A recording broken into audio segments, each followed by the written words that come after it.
देखिए, भारत में 95 करोड़ से ज़्यादा वोटर्स हैं और इनसे जब बैलेट पेपर के थ्रू इलेक्शन डलवाए जाते हैं तो करोड़ों बैलेट पेपर्स की ज़रूरत पड़ती है और इन पेपर्स को बनाने के लिए लाखों पेड़ कटते हैं और हज़ारों लोग लगते हैं काउंट करने के लिए। इंडिया में हर थोड़े दिनों में कहीं ना कहीं इलेक्शंस होते रहते हैं, तो ये बैलेट पेपर द्वारा इलेक्शन करवाना बहुत कॉम्प्लिकेटेड हो जाता है। इस प्रॉब्लम को सॉल्व करने के लिए ईवीएम लाया गया, लेकिन इसको लेकर भी आवाज़ उठने लगी कि ये पूरी तरह से सही नहीं है, क्योंकि जब कोई वोट डालता है तो ये कंफर्म नहीं हो पाता कि हमने वोट किस पार्टी को दिया है। तो 2014 के नेशनल इलेक्शन में इसके साथ वीवीपैट को जोड़ा गया।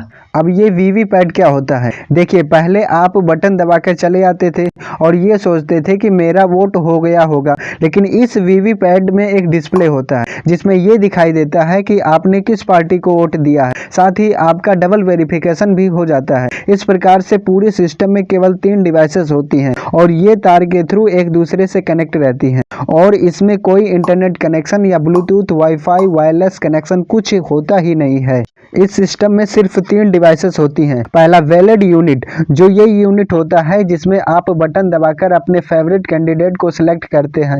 दूसरी हो गई वीवीपैट, जिसमें आप वेरीफाई करते हो अपने वोट को। और तीसरी यूनिट हो गई कंट्रोल यूनिट, इसमें पूरे मशीन की प्रोग्रामिंग और डेटा रहता है और ये मशीन वहाँ के ऑफिसर्स के पास रहती है। जब कोई वोट करने के लिए आता है तो ऑफिसर उधर से कंट्रोल यूनिट का बटन दबाता है और वैलिड यूनिट में ग्रीन लाइट जल जाती है और वोट आप कर पाते हो। इसका ये फायदा होता है कि वोटर कई बार वोट नहीं कर पाते हैं। वोट पूरा होने के बाद सभी कैंडिडेट के सामने कुल वोट और टाइम नोट करके ईवीएम को सील कर दिया जाता है और वोट काउंटिंग के समय सभी कैंडिडेट की सहमति से वोट काउंट होता है। अगली बार जब कोई आपसे कहेगा कि ईवीएम हैक हो गया, तो ये आप कहिएगा कि चुनाव आयोग के सामने ईवीएम हैक करके दिखाओ और पूरी दुनिया के सामने आप हीरो बन जाओ।